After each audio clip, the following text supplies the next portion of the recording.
बिहार विधानसभा चुनावों से पहले एनडीए में सीट शेयरिंग को लेकर काफी चर्चाएं चल रही हैं। अभी तक सस्पेंस बरकरार है। जीतन राम मांझी खास तौर पर नाराज है और उनकी नाराजगी खत्म करने की कोशिशें भी चल रही हैं। जेपी नड्डा के आवास पर जीतन राम मांझी पहुंचे। एक बड़ी खबर आपको देते हैं और सीट शेयरिंग को लेकर जीतन राम मांझी का बयान भी आया है। जीतन राम मांझी ने यह कहा है कि कम से कम 10 सीट चाहिए। अभी हमें 7 मिल रहे हैं, यानी कि 7 ऑफर की गई, वो कबूल कर रहे हैं, लेकिन 7 में वो संतुष्ट नहीं है। ये भी कह रहे हैं कि कम से कम 10 चाहिए। जीतन राम मांझी शुरुआत से कह रहे हैं कि वो कम से कम इतनी सीटें चाहते हैं कि उनको क्षेत्रीय दल का दर्जा मिल जाए। और अब सीट शेयरिंग को लेकर जेपी नड्डा से जीतन राम मांझी की मुलाकात होगी। एक बड़ी खबर आपको दे रहे हैं। उन्होंने कहा कि 10 हमें मिलनी चाहिए कम से कम, अभी हमें 7 मिल रहे हैं। तो ये सूत्रों से बड़ी खबर, 7 सीट की जगह 10 सीट की मांग कर रहे हैं जीतन राम मांझी। एनडीए खेमे में जो 2 प्रमुख दल हैं जिन्होंने इस सीट शेयरिंग के फॉर्मूले को थोड़ा लंबा खींचा है, तो उसमें जीतन राम मांझी की एचएएम है हम, और दूसरी तरफ चिराग पासवान की पार्टी एलजेपी आर।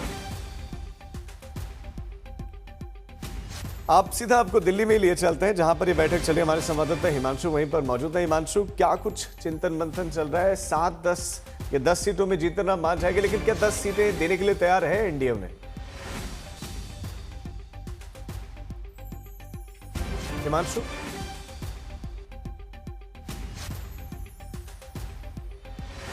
लगता है उन तक आवाज नहीं हो पा रही है। हम उनका रुख करेंगे। हमारे साथ पटना से हमारे संवाददाता शशि भूषण भी जुड़ गए हैं।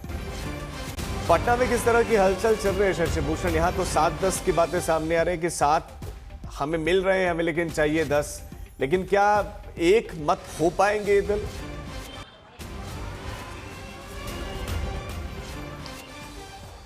देखिए, जीतन राम मांझी का अपना दर्द है राजीव, और यही वजह है कि वो जब कल पटना पहुंचे थे देर शाम, तो पार्लियामेंट्री बोर्ड की बैठक के पहले भी उन्होंने लगभग उसी दर्द वाले अंदाज में बात करी, और आज जब वो पटना से दिल्ली के लिए रवाना हो रहे थे तब भी उनका अंदाज वही था। उन्होंने ये कहा कि हम तो प्रार्थना कर सकते हैं, अगर सीटें तय कर दी गई हैं तो हम क्या कर सकते हैं। मतलब उन्होंने ये यहाँ तक कह डाला कि अगर 1 सीट मिलेगी तो क्या करेंगे, वही 1 सीट पे लड़ेंगे। तो ये बयान जो है वो बताता है कि जीतन राम मांझी जो है वो उम्मीद ज़्यादा रख रहे थे। उनको मिली सीटें उतनी नहीं है, पहली बात। दूसरी बात ये कि उपेंद्र कुशवाहा, उन्होंने तो खुल के कह दिया कि सीट शेयरिंग को लेकर के जो सहमति की बात कही जा रही है वो बात अभी पक्की नहीं है।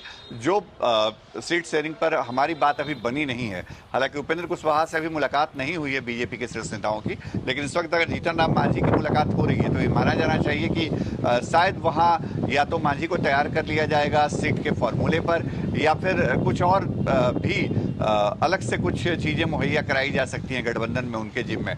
तो ये बातचीत कितना सार्थक रहती है इस पर सबकी नजरें टिकी हुई है। ये बताएं कि अगर 7 के लिए अगर राजी नहीं होते, उस परिस्थिति में क्या है उनके पास? क्या दूसरा प्लान है? क्या वो दूसरा विकल्प भी सोच रहे हैं, या ये एकमात्र विकल्प है कि चल 7 मिल जाए, 10 तक हम कोशिश करेंगे लेने की, अगर 10 नहीं मिलती है तो 7 एक्सेप्ट करेंगे, या फिर कोई और विकल्प है इस समय एचएएम के पास? नहीं, विकल्प क्या हो सकता है? विकल्प तो यही हो सकता है ना कि आप किसी दूसरे गठबंधन में चले जाइए, अलग चुनाव लड़िए या चुनाव ना लड़िए। लेकिन फिलहाल इन सारे बिंदुओं पर जीतन राम मांझी नहीं सोच रहे हैं।